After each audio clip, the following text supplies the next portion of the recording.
Greetings, fellow Whovians. Whovian Queen here. Hope you have a good week so far.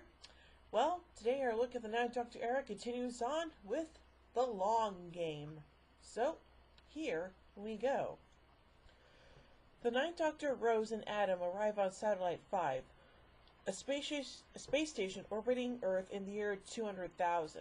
Well, that's a long time. The Doctor gets Adam and Rose some credits to buy food while he looks around the station. The Doctor meets a woman named Kathika.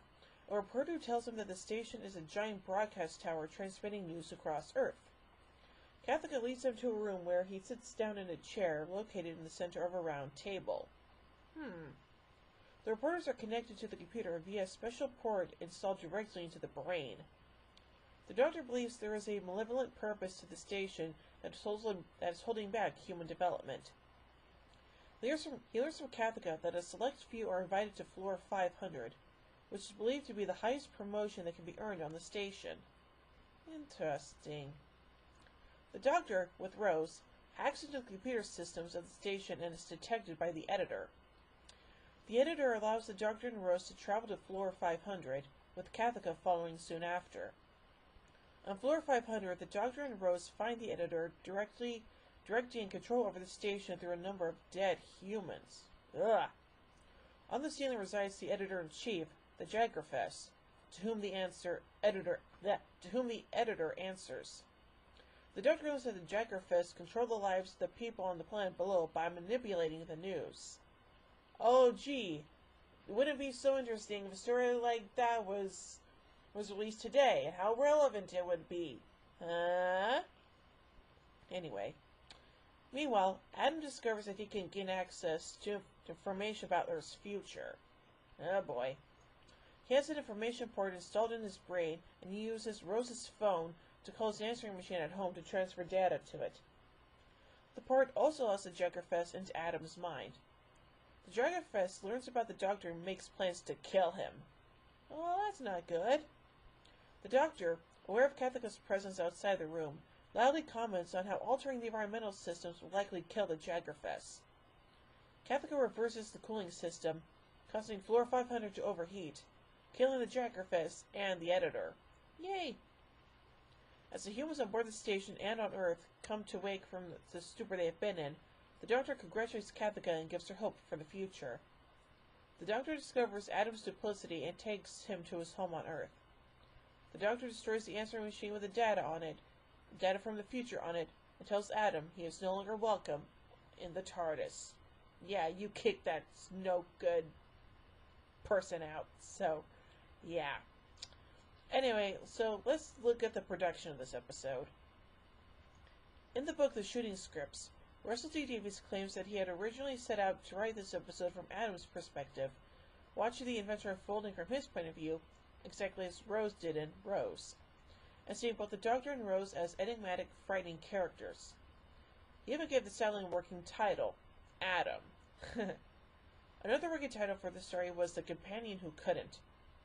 According to Davies, the concept of the long game was originally written in the early 1980s and submitted to the Doctor Who production office.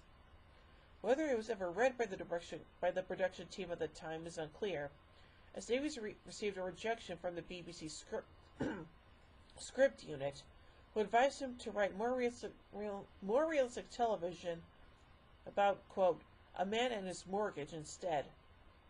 Davies reworked this story for the new series. Good. In the DVD commentary for this episode, director Brian Grant and actor Bruno Langley referred to an additional motivation for Adam's actions. Apparently, in earlier drafts of the script, Adam's father suffered from a disease that was incurable in his time, 2012, and hoped to learn about a cure which had been discovered between that year and 200,000. In the shooting script, the condition is arthritis. No trace of this motivation remains in the finished program, although Grant discusses it as if it were still present. Langley and Grant also revealed that the frozen vomit that Adam spits out in one scene was in fact a kiwi and orange ice cube. Okay then. Simon Pegg had grown up with Doctor Who and considered it a great honor to guest star. He was pleased at being cast as a bad guy. Pegg Pegg had previously played Don Chaney in the 8th Doctor audio play Invaders from Mars. Nice. When the editor announces the Jaggerfest's name to the Doctor and Rose, he pronounces it as the Mighty Jaggerfest of the Holy Hydrogesic Maxoradenfo.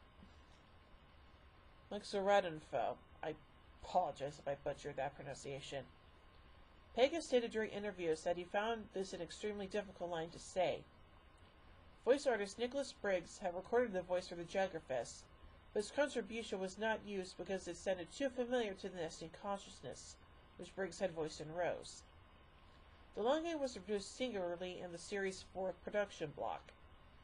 Filming in the studio took place at the Unit Q2 warehouse in Newport from November 30th to December 3rd, and on December 7th, and from December 10th to 15th, 2004.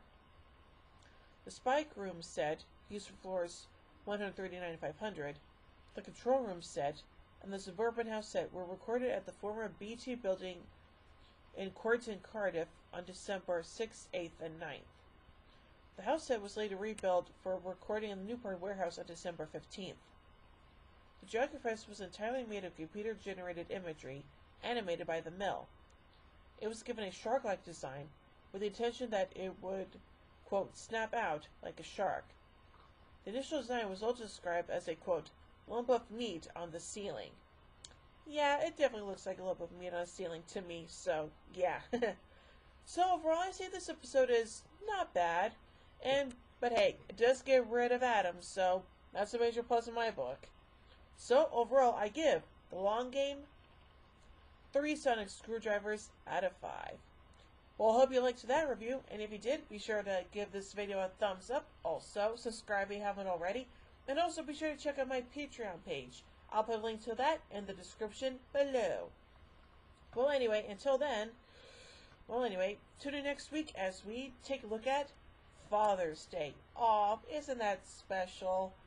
Well, anyway, until then, this is Hoobie and Queen saying, oh my, get out! When I say run, run!